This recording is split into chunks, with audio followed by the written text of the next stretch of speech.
Jai Bhim, Jai Mulnivasi, Jai Savidhan, Jai Bharat. Welcome you all to MNT News Network. Today is Sunday, and as all of you know, every Sunday we are discussing the topic in English and the relevant topics which are prevalent in the society and which needs brainstorming and discussions. Today also we are going to discuss a very important topic, and today's topic is related with the Nagas civilization. The Naga civilization, India's lost indigenous civilization. So, what was Naga civilization, and how it is correlated with the Mulnivasi people, scheduled caste, scheduled tribe, other backward classes, and minorities, and how really is this relevant with the indigenous civilization or Mulnivasi civilization?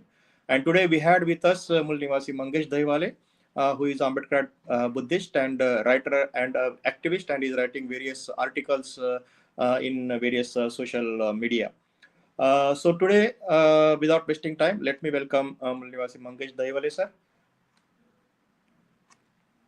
Sir, Jai Bhim, Jai Mulnivasi. Welcome to MNT News Network.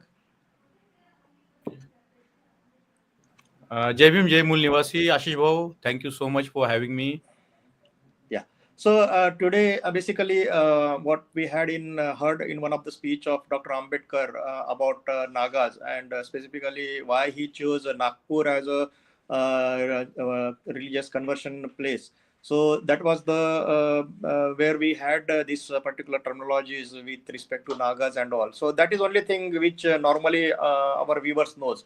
But we want to know more in detail about the history of Nagas, their civilization, and how it is basically related with the indigenous people civilization or Mulnivasi people civilization. So there, I think there is a lot of research you are already studied, and we would like to know from you the entire thing, basically what was the history of Nagas, and how was this Naga civilization, and how it was correlated, whether it has any correlation with Buddha and Shraman culture and Dr. Babasaheb Ambedkar, and is there any correlation between the Nagas history and the Brahminical history? So there are so many things which are with questions within our viewers. So we would like to know from you the detailed history of Naga's civilization and how it is correlated with the Mulnivasi indigenous civilization. Please, sir, please explain and go ahead. Ashish Bhau, I will share my PPT here. Is it up on the screen? 1 minute, sir. Okay. Yeah, please. So thank you so much, Ashish Bhau. Once again, very happy to join you in this very enlightening conversation. Today, we will be looking at the Nagas, the indigenous Indian civilization, and Buddhism. So, I would say that my presentation is about the search of the glorious Naga ancestors. And yesterday only we had celebrated the Jayanti of one of the greatest Nagas in the world history, Naga Ashoka. And he, in a way, signifies the best of what we can say the Naga civilization, Naga culture. Of course, after the great Naga, the Mahanaga, the Buddha himself. So let's go forward, and this is what Babasaheb Ambedkar has remarked about Nagas.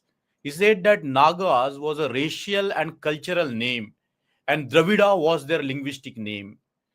Now we know that whenever Babasaheb Ambedkar had made any profound statement, it was not without any evidence. He was somebody who studied things empirically, scientifically, analytically, going deep into the historical records. I have personally seen his writings, his notes on history, and I found that he has been very meticulously documenting what were the Nagas. And I think this particular sentence from him, that the Nagas was a racial or cultural name and Dravida was their linguistic name, itself speaks volumes of what we are going to talk today. Of course, it relates with Dravidian civilization. I'm not going to go much into that today, but suffice here to put in place before you at the beginning that now there is an ample sort of evidence proving that the Indus civilization never died away, maybe in the material form, but the people migrated, the people journeyed from the northwest of India all the way down to the South India, and they left a lot of evidences, linguistic evidences, to say that the civilization traveled from the Indus Valley to the South India and all over the country. And their language was, of course, the Dravidian language, and the Dravidians were also called the Nagas. So I just wanted to bring that forth in the beginning. I'm not going to talk much about that today. I'm going to focus very much on Nagas. But this significant statement from the great, one of the greatest Nagas, Baba Ambedkar, that the Nagas was a racial or cultural name and Dravida was their linguistic name, is a very significant starting point. So, you go anywhere, you will find the evidences of the Naga civilization. For example, the two biggest universities in the world, like Takshila and Nalanda, they both derive names from the Nagas, like the Takshak Naga, about whom Baba Ambedkar has talked written about, and of course, Nalanda is a name of Naga. And all the grand stupas and the Buddhist intellectual history. If you look at the Buddhist intellectual history, you will find the Nagas as the prominent philosophers, like for example, Nagasena, Nagarjuna, Dindnag, Nagabuddhi, and so on and so forth. I can go on enumerating the names of the Naga philosophers here. And the Nagas were called the great protectors of the Dhamma. And the Indian history, if we look at particularly at the archaeological resources, as I'm going to show you today, as to how it attests to the very bright and very advanced civilization of the Nagas. And as Baba Ambedkar has said, that the first biggest political systems in this Indian subcontinent, and by the way, in the world, were built by the Nagas. So, there is also the celebration of the Nagas. If you look at the names of the places in India, starting from Jammu Kashmir, like Anantnag, all the way up to Nagapattinam, in the middle, we have Nagapur. You see, all over the places, you see that the linguistic evidences are scattered that this particular country belonged to the Nagas at the beginning. And to go back to Krantiba Jyotiba Phule, he has talked about Mahabali, and Mahabali was the emperor of Nagaloka. So you see, there is this whole history which is buried, which needs to be discovered, and which needs to be brought in the broad daylight. So, there are, as we know, that Baba Sahib Ambedkar's scholarship is neglected in the Brahminical academia, but there is this renowned scholar and renowned Italian archaeologist who did a lot of archaeological surveys, and also a lot of archaeological exhumations. He has written a wonderful book called The Hardships and Downfall of Buddhism in India. It's basically proves the thesis of Baba Ambedkar. There was a revolution and counter-revolution in India. And he says there, the renowned archaeologist Giovanni Verardi, he says that Dr. Baba Ambedkar was forgotten by the Indian academia. And this is our duty as his follower to go back to his writing, correlate that with the archaeological finding and come up with the true picture of the history that we are going to explore today. So Baba Ambedkar, in his last speech in Banaras Hindu University, 25th November 1956, after he completed his pilgrimage to the holy sites of Buddhism, and this is one of his last pictures that I have put it here, where he talks very particularly and very clearly about Nagas and the Aryan conflict. So what he says basically is this, that so much ignorance is prevalent regarding the origin of Buddhism. The impartial students of ancient India will find that there were two conflicts before the advent of the Buddha. The first conflict was between the Aryans and the Nagas, and the second was between the Brahmins and the Kshatriyas. We are not going to concern with the second. So he says further that the majority of the people known as Hindus today are the Nagas. The culture of Nagas inhabiting India was superior than the Aryans. The Aryans' conquest of the Nagas doesn't mean that the Aryans had superior culture. The reason for the success of the Aryans was their vehicle. While the Aryans fought on the horses, the Nagas fought on the feet. And the struggle between the Aryans and the Nagas was fierce. If the mythological well is removed from the story of Mahabharata, the severity of the conflict between the Aryans and the Nagas becomes visible. The Aryans went on destroying the settlements of the Nagas by setting afire their settlements, as depicted in the Khandavana. and Sarpatantra in Mahabharata, this was scorched earth policy. Now, let me gloss over this word scorched earth policy. Whenever you destroy the settled people, you destroy their land, you burn their crops, you destroy the land so that it's no longer tillable, and that's how you try to destroy the community. So this is what there are a lot of evidences that you can find in the Brahminical literature as to how the Nagas were destroyed, how their lands were burned, how their farms were burned. So this in a way captures what Baba Ambedkar has tried to point out too, that there was a conflict. There's a lot in this speech which I'm not going to go. Baba Ambedkar gives particular examples, and I recommend all the audience to kindly go through this very important speech, the last public speech of Baba Ambedkar in BHU, Banaras Hindu University. So elsewhere, Baba Ambedkar says that the political history of India begins with Nagas. And he says that the political history of India begins with the rise of a non-Aryan people called Nagas, who were a powerful people whom the Aryans were unable to conquer, with whom the Aryans had to make peace, and whom the Aryans were compelled to recognize as their equals. Whatever fame and glory India achieved in ancient times in the political field, the credit for it goes entirely to the non-Aryan Nagas. Now, this statement is very weighty and needs some explanation, which Baba Ambedkar gives. He says, it is they who made India great and glorious in the annals of the world. The first landmark in India's political history is the emergence of the kingdom of Magadha.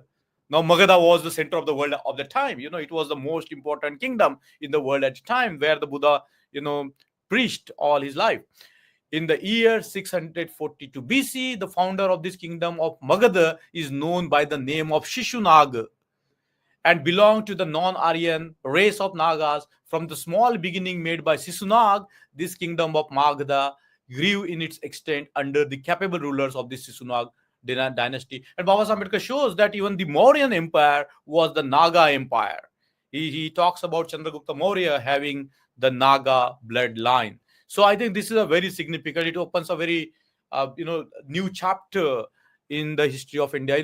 This is what Baba Ambedkar says, that Chandragupta was related to the family of the last ruling emperor of the Sisunaga dynasty, so that it may be said that the revolution effected by Chandragupta was really a restoration of the Naga empire of Magadha. The Mauryans, by their conquest, enormously extended the boundaries of this empire of Magadha, which they inherited, so vast became the growth of this empire. And Ashoka, the empire began to be known by another name, that is Maurya Empire, the Ashokan Empire. So, suffice it is to say that, the Nagas were the founders of our country. The Nagas, they founded the Magadha Empire. They founded the greatest of the empire, known at the time of Ashoka as the Jambudvipa. So, this is from the Nashik caves. And I just, to begin with my archaeological exploration of the Nagas, I just wanted to put this photo in front of you. You can see that there are two Nagas here, flanking the Buddha, our right hand side and the left hand side. And I think this is very significant. If you go to there are hundreds, thousands of Buddhist caves. And if you go and observe carefully, you will find Nagas all over the places. If you can look into where you are supposed to look at, you can find a lot of evidences of the Nagas being there. So these are two Nagas in the air, paying the respect to the Buddha. So this is just to begin with. I'm going to show you more and more of this. And this is from South India to prove that the Nagas were not the mythological figures. They were the human community. As Baba Ambedkar said, there is an archaeological evidence which we can glean from South India. South India in Andhra Pradesh, it establishes that the monk Vidika was the disciple of the revered Naga. So you see, this photo itself, this picture here, sculpture here, speaks of volumes of the presence of the Nagas. So Nagas were not like the serpents, they were wrongly called the serpents. They were the community. And I'm going to show you how they were the community. But here you can look at that the primitive symbol, the iconic form of the Buddha is being shown here. And the two Nagas are paying their respect to the Buddha. And it's reached like this: Naga people worshipping the Three Ratna emblem of Buddha on a fiery pillar from a bas relief in Amravati. This is from Amravati in South India. Now, how this inscription goes, it says, Siddham with success, a tablet at the northern gate, the gift of the young monk Vidika, the pupil of the revered Naga. And the Naga name, as community comes not only here, but I'm going to show you that in the couple of places there is an inscription which points out to the Naga as a community. So you see the success, a tablet at the northern gate, the gift of the young monk Vidika, the pupil of the revered Naga who resides at Kudura, and of his pupil Buddha Rakshita, and of her granddaughter, and of the younger Buddha Rakshita. So you see, these there are, unlike the Brahminical evidences, the Vedas, the first instance of the manuscripts of the Vedas were found in the 1400 AD, and not even in India, in Nepal. And you see, there are no, evidences, archaeological research evidences to claim, back up the claims of the Brahmins. But whenever, when we look at the Indian history from the Buddhist point of view, from the Naga point of view, from the Ashokan point of view, we have no dearth of evidences. For example, there is a clear-cut evidence here as to how the Nagas were human communities. They are worshipping the Buddha in the aniconic form, and you can clearly see the Nagas here in South India, Amravati. Now, this is one of my favorite inscriptions in the history. This is from Pauni, and you can see clearly that Muchalinda Naga, and Baba Ambedkar talks about Muchalinda as a person in his speech, and the Muchalinda Naga is there, and there are two Nagas with very beautiful mudra. This is the mudra of non-violence. This is the mudra of peace, and here it's written very clearly that the Nagas of 5 Nikayas have helped to build this particular pillar. It's clearly written that the Nagas of 5 Nikayas. Now, at that time, there might not be the categorical, construction of the Tripitaka. The Buddhism that time was called the Nikaya Buddhism. So, how much Nikaya you mastered? And the Nagas of Pauni were the masters of the 5 Nikayas, and it's they who had donated this very beautiful pillar here, which you still can find in the Bombay Museum. But he suffice here is to say that, you keep in mind this mudra, which is very beautiful mudra. I'm going to come back to this mudra again, and also the scripture, the inscription, which clearly says that, this is here. This is what is all about, that the Nagas have donated this. I have borrowed it from the internet, where somebody has done very nicely the pictographical representation of the Nagas as to who were they. And I'm just going to go quickly into that. I'm not going to spend much time. And this I have already touched upon. And the Dasas are the same as Nagas. Dasas is merely another name for Nagas. Nagas came to be called Dasas in the Vedic literature. So you see, there is a lot of these evidences that is there. From Buddhist tradition of Ceylon and Siam, we also know that there was a Naga country called Majarika near the Diamond Sands, that is Karachi. Northern India was also ruled by a number of Naga kings. And then you see, there are a lot of historical evidences that Baba Ambedkar has given. I'm not going to go into that. And this is what Baba Ambedkar says. Who were the Nagas? Undoubtedly, they were non-Aryans, and they ruled a good part of India. Maharashtra is the home of the Nagas. This is very clear that the Maharashtra was also the home of the Nagas, and goes without saying, its people and its kings were Nagas, and Andhra Desha and its neighborhood were under Nagas. So it's all over the places the Nagas ruled India. So you see in India, these sort of sculptures like this Naga here, and this is a Muchil Naga, very famous, often repeated. You can find these images all over the places in India. So the Naga, which is depicted in the Buddhist sculptures, is not a Naga of, is not a serpent. It is the human community. Because here in the two caves, in Aurangabad and in Ajanta caves, I have found this Avalokiteshvara, who is a protector from the 8 fears. And one of the fears is of the snake bite. And here the snake is shown as a snake. The cobra is shown as the cobra.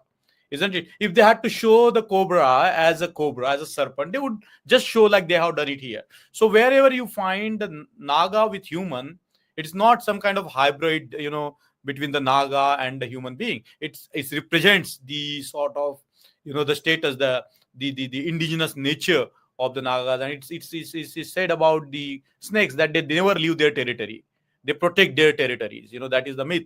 And that's how the the Nagas are terrestrial. They don't fly. They don't, leave their place. So that's one of the ways by which you can understand the iconography of the Nagas. But here in these two sculptures, you can see that the Nag as a serpent is clearly depicted as the serpent. So here is the Buddha from South India, and you see the two Nagas are paying their respect to the Buddha. And this is very significant. Here the Buddha is shown without his halo. Now look at the next slide. This is what is here. You see the next slide, the next sculpture is about the Buddha as a Naga himself. And this is very significant. And in the traditional Buddhist text, the Buddha is also known as the Mahanaga. And if you look at these two side sculptures, you also see the Nagas here, isn't it? So Nagas are worshiping the Buddha. Other communities are also there, but the Nagas are prominent in worshipping the Buddha. Now, there is a beautiful story of Ashoka, that Ashoka wanted to take out all the relics of the Buddha, and he wanted to build 84,000 stupas. So he, dug all the stupas, except that he couldn't, get the relics from the Ramagrama stupa, which is in Nepal now. And this culture is reflected everywhere, that the Nagas of the Ramagrama didn't let Ashoka to get the relics. And I conjecture that this is this is the stupa of Ramagrama protected by the Nagas. And you see, I think there is a Ashoka. He's trying to request the relics from the Nagas. But the first sculpture is very clear. You see the Nagas in their animalistic form, but at the same time, you see the Nagas in the human form. You see that the stupa of Ramagrama, is flanked by the Nagas, the flying Nagas, the two Nagas here. They are protecting the Buddha, the relics of the Buddha. So you see, the Nagas, where they're, if you bring together the literary sources and the sculptures, so you can clearly see that the Nagas were the community of the people, and they were the protectors of Buddhism, and they played a leading role in the propagation of Buddhism, that I'm going to show you in the coming slides. So this is, of course, the Muchalinga Naga from South India, and there is a myth that the Buddha, was protected by the Muchalinga Naga. So in the last panel, in the second panel, you can see the three panels, and the last you can see the 5 wives of the Muchalinga Naga. They are serving the Buddha. So you can see here in the corner most of the bottom corner, you can see that the Buddha is being paid homage by the 5 female Nagas, the wives of Muchalinga Naga. So this is also very interesting sculpture where the infant Buddha is bathed by the Nagas, and the Nagas are rejoicing. You can see here a very joyful Naga here. So the Nagas are very happy to, with the birth of the Buddha. And here is very interesting thing, that the right hand side sculpture says is a subjugation of one of the arrogant Nagas here. But here you can see here that the Nagas are delighted with the enlightenment of the Buddha. You can see that the Naga down here, and the Nagas, you can see all the Nagas here. See all the Nagas here in the second scripture, that they are rejoicing at the enlightenment of the Buddha. And this is, what more evidence we need to claim that, the Nagas were the human communities, and that they had supported Buddhism, and the greatest civilization, the artistic civilization, the enlightenment civilization that they had supported. So I'm going to show you some of the very interesting Nagas now. This is from Junnar, which is the Junnar is a very interesting place in the history of Buddhism. It was known as Dhammanigam, and you can see there are 5-6 cave clusters, including one at Shivneri, and there is a mention of a Bhikshuni Shivai. So other researchers have to go into that, but this is very significant. This is from what is called a Bhutalini, and very beautiful sculpture here. And there are between the two stupas, there is one Naga and there is one Garuda. So this is the Naga, and this in a way shows that in the Junna there were a lot of people from the west, particularly from the Greece, and now there are evidences. The names are also found in the inscriptions, and you can look at the alliance between the Nagas and the Yavanas, and this is very, very beautifully represented in this panel, and very beautiful, very majestic panel at Junna. So you see, this is sort of, you cannot have the alliance between the animals, and it's very significant that the two enemies have become one to protect the Dhamma, and that is how is the importance of this particular, sculpture. And this is from Barhut, the rank Nagas. And you see, there's a Bodhi tree here, and the Nagas are paying homage to the Bodhi tree. But it's very interesting that the Nagas were also had, like the military ranks, they had the social ranks. So you see the four hooded Naga, the three hooded Naga, the one hooded Naga, and this is maybe the king of the Nagas. You see, so it's beautiful bas relief in the Barhut Stupa, which you can find even today in the Kolkata Museum. If you visit Kolkata Museum ever, please pay visit to this. It's a wonderful depiction of the Nagas and the Naga society and the ranks within the Naga society. Now, in Aurangabad Leni, there are these two massive Naga sculptures, and they are protecting, they are like the protectors of the Buddha, and I think this understanding of the protector of the Buddhas, I'm going to talk a little bit about that in a moment. But these are two Nagas, very massive Nagas. They are flanking the two sides, right and left, and they are guarding the Buddhas. So they were the guardians of the Buddha.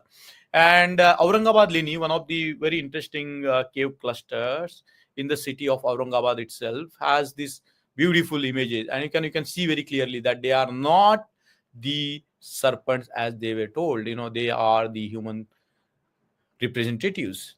The Nagas in Canary Caves, you will find at least two or three such Nagas there.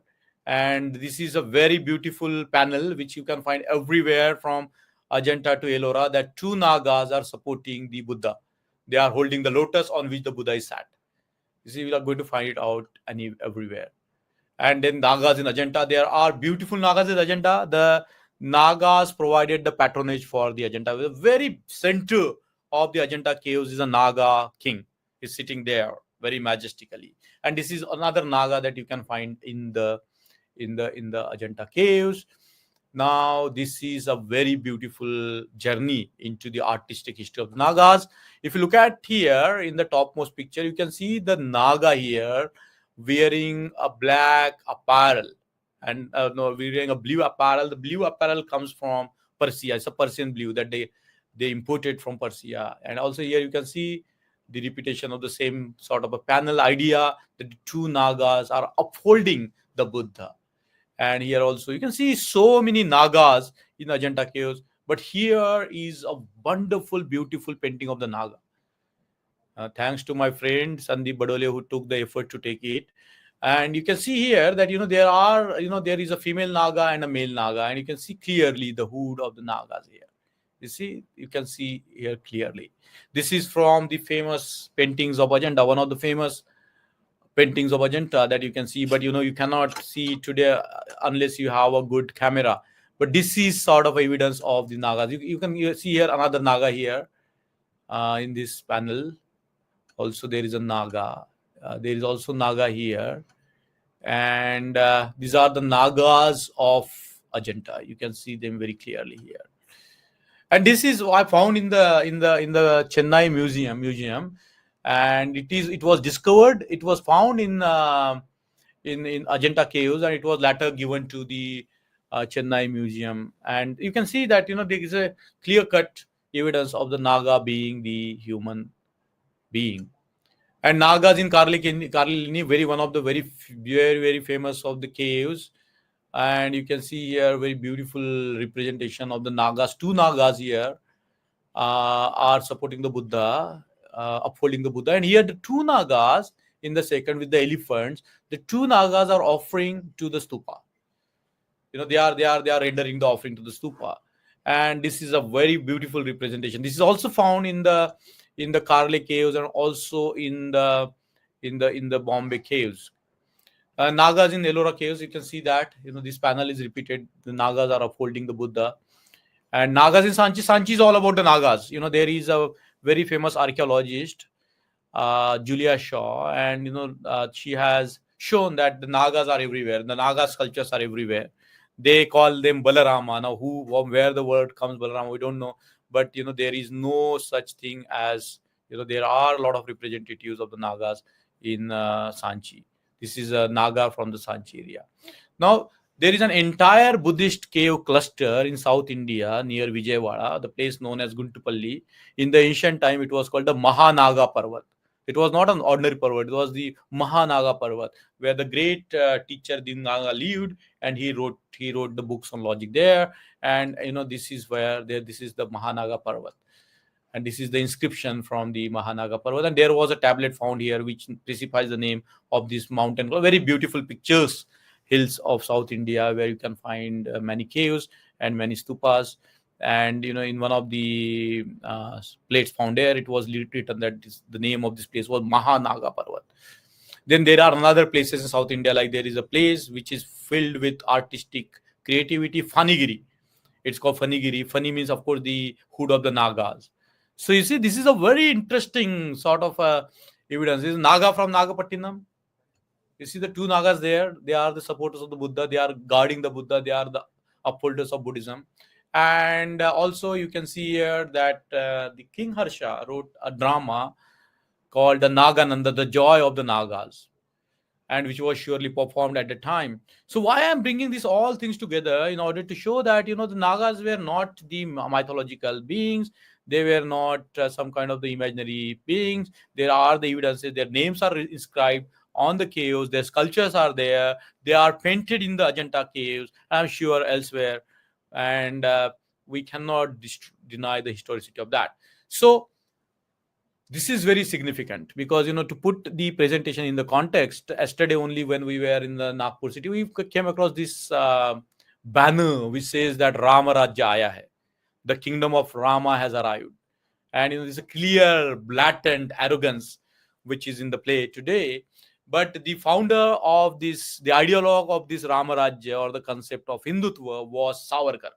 And Savarkar has said this, it was very interesting, that when Baba Ambedkar has converted to Buddhism, Savarkar said that now the Naga Rajya, there is a fear of Naga Rajya arising.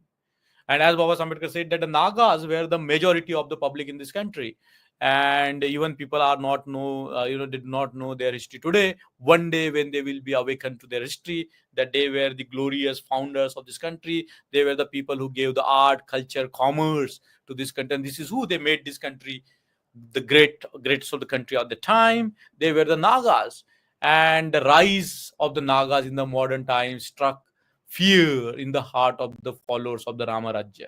And that is what he said. Savarkar, the ideologue of Rama Rajya, said that now Baba Saheb Ambedkar's following of the footsteps, he's becoming a Buddhist, will now inaugurate Naga Rajya. He uses the word Naga Rajya in this country.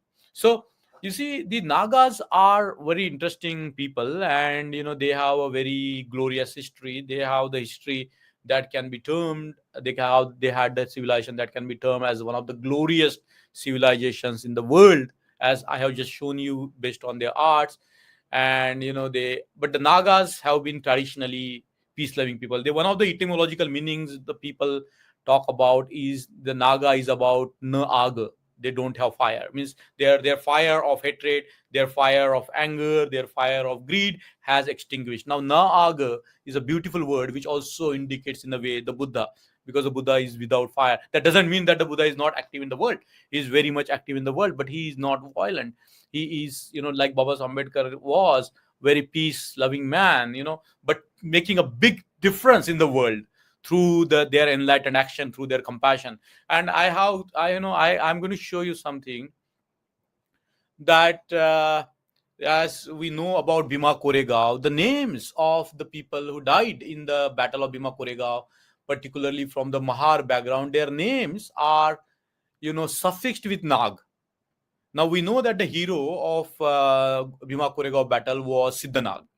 And it's historically recorded that the name of Baba Sahib's grandfather, Maloji, we call him Maloji today, was Malnag. And also the name of Baba Sahib's father was Ramanag. So you see, there is a continuous history. The people didn't forget. One of the indigenous festivals that is being celebrated with much pomp is the Panchami, Naga Panchami. And the people across from all the strata of Shudras and the untouchables, they sort of, They haven't forgotten their history. There is there this great glorious tradition is still there in the subconscious mind of people. So I just wanted to bring this very interesting fact that the Nagas, their names are also inscribed in the modern pillar. And there was a book written by James Ferguson, who wrote the book called The Tree and the Serpent, the Yaksha and the Nagas. Now, all the evidences are pointing to the fact, as and Baba Ambedkar said, that if you look at the Pali literature, Pali text, we know that the Yakshas, the Nagas, the Kinnaras, they were not the mythological beings; they were the human communities. And in starting from the early Buddhist text, there is a Yaksha known as Vajrapani.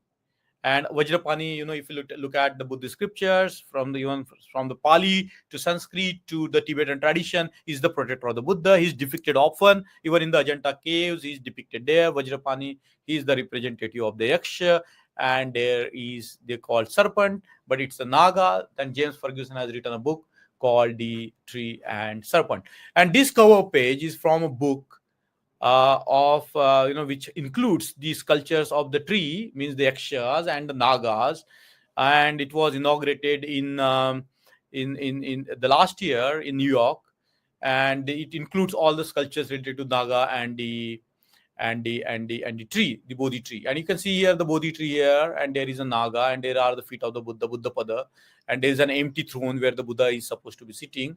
And of course, the Buddha was not represented in the human form that time.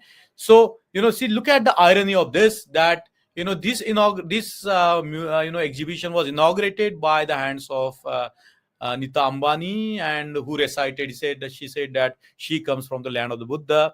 But the irony of this situation is that they are celebrating the Nagas, they are celebrating the Yakshas without knowing who they were or who they are today.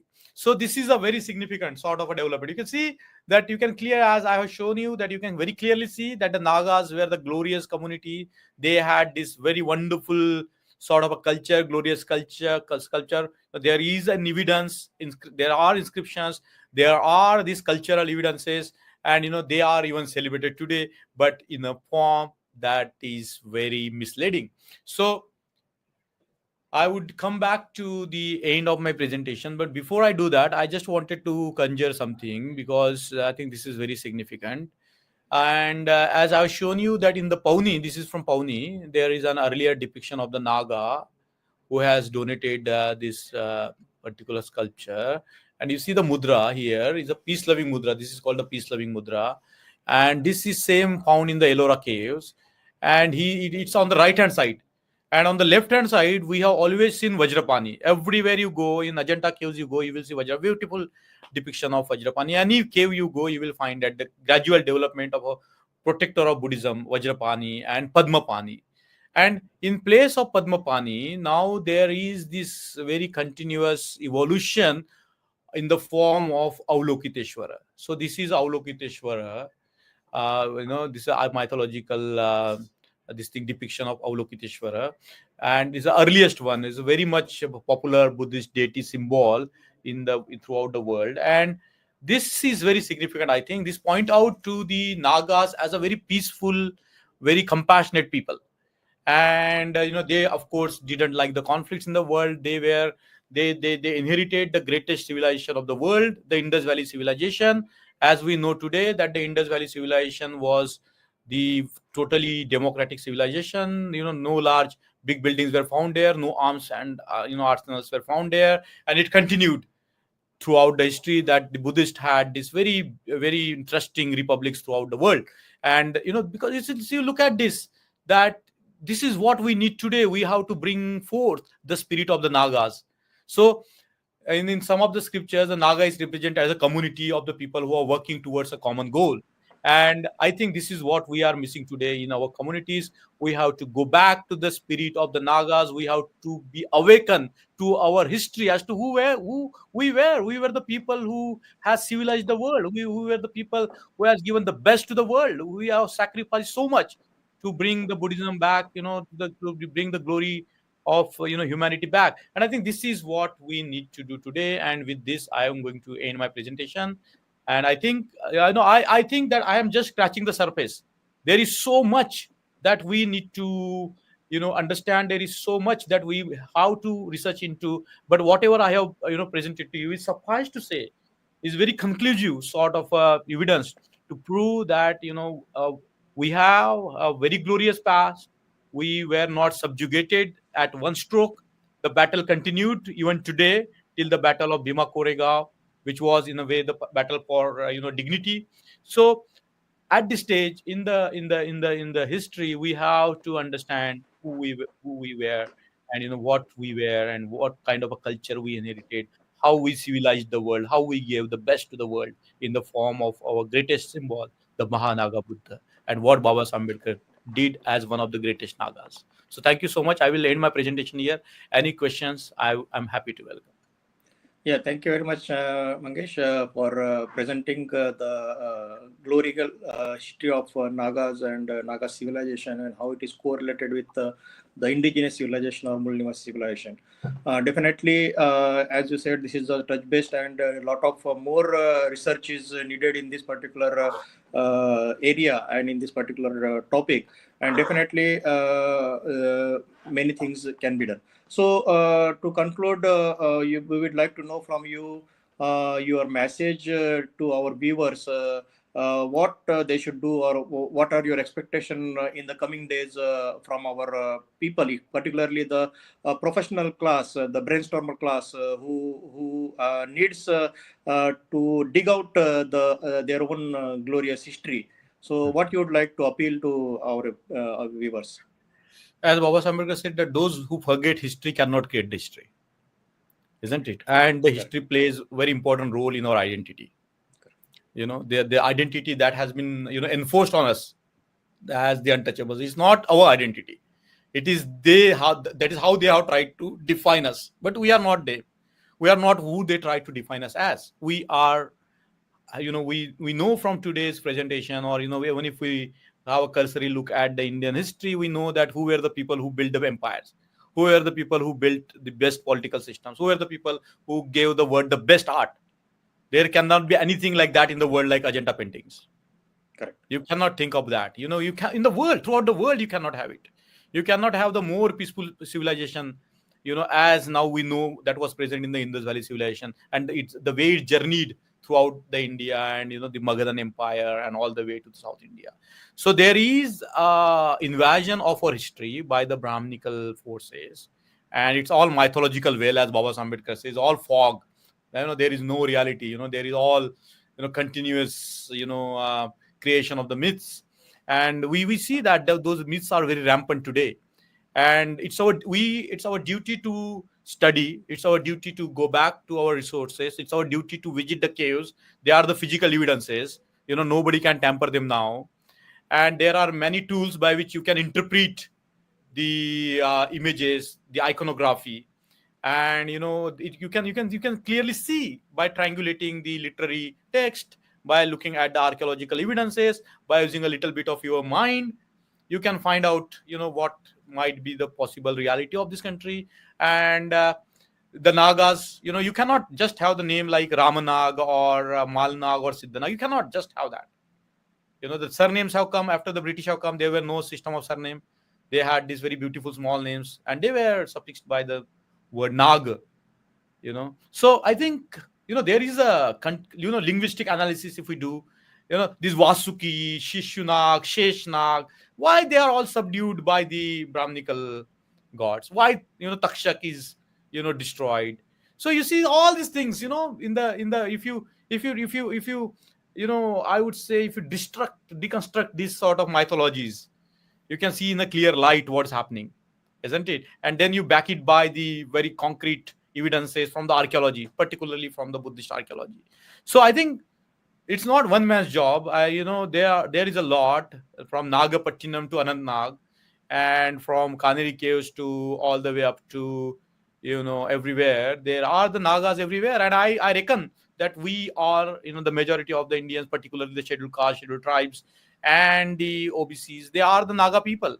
And there is a very beautiful inscription in Udaygiri in Orissa, which when I first saw it, I couldn't read it, but then I found it in the books, that the well and one or two images was donated by Vajranaga. Very interesting name. It's written there, Vajranaga, and he is head of some kind of a clan, and he comes from the Shabar community. So the very important communities in that part of a country, Shabars, and the Shabars doesn't know today that they were the Buddhists. They are the tribal people. Their man Vajranaga himself has done in the name Vajranaga connotes who he was. He was a Buddhist. So you see, and that's in like I reckon 9th century or 10th century, very not very far from where we are today in the time. So I think we need to the message here will be: do not forget your history, and do not try to become what they are imposing on you. You are not. Nobody is untouchable in this country. How can somebody choose that identity? Nobody Shudra in this country. How can somebody declare that I am a Shudra unless it is imposed or made propaganda by somebody? So we were the Nagas. We are the Nagas. We are the peace-loving people, and the history repeats itself. We are the people who are furthering the democracy in this country when the country is completely going to the dogs through the authoritarianism and superstition. We are the people who are keeping the candle of light in this terrible wind. So I think that's our duty, and we don't have to fear anything, because we are going to succeed in the end. Correct. If we don't succeed, the humanity perishes. That is as simple as that. If the peace, if the democracy, if the free thinking perishes in this country, the whole country perishes. That's as clear as that. So I think there is a great responsibility on our shoulders, Ashish Bhau, and we can do our bit. If everybody does their bit, I think we can do a lot. Correct. Yeah, thank you very much, Mangesh, for joining today and explaining the lost Naga civilization, Naga's culture, indigenous culture, and what needs to be done in future, because the professional intellectual class has to take this responsibility, and they have to dig out their own history, as Dr. Ambedkar had said, and they have to explain, they have to propagate it, they have to take it to the masses. Unless they took it to the masses, it will not prevail. So definitely, I think your message is very clear, and it will take in the positive direction by all our viewers. And we expect furthermore discussions on this particular topic, and furthermore relevances with respect to the molded culture of indigenous people. So we will again call you on this particular sessions. So hope you will guide our masses, our viewers, and definitely it will be enlightened information to our viewers. Thank you very much for joining today, and again we will expect you in another session. Thank you very much, sir. Thank you both. Jai Bhim, Jai Mulya. Jai Bhim, Jai Mulya. So it was Mangesh Dahiwale, sir, who had joined today, and he had explained on the glorious history of Nagas and what needs to be done. Definitely, this information is very vital, and we expect each and every viewer to take this information to the masses, to guide the masses what their real history is, and also to dig out from various sources wherever you are going. Either it is a museum, either it is a historical events or historical caves. Definitely, you try to pinpoint or find out whether it is correlated with our history, whether it is correlated with our indigenous civilization. And definitely, you will get very informative information from these things. So here we will end this session today, and hope tomorrow again you will join us at 8:30 p.m. and tomorrow's discussion will be on Hindi topic. So thank you very much for joining today. Jai Bhim, Jai Mulyavasi, Jai Savidhan, Jai Bharat.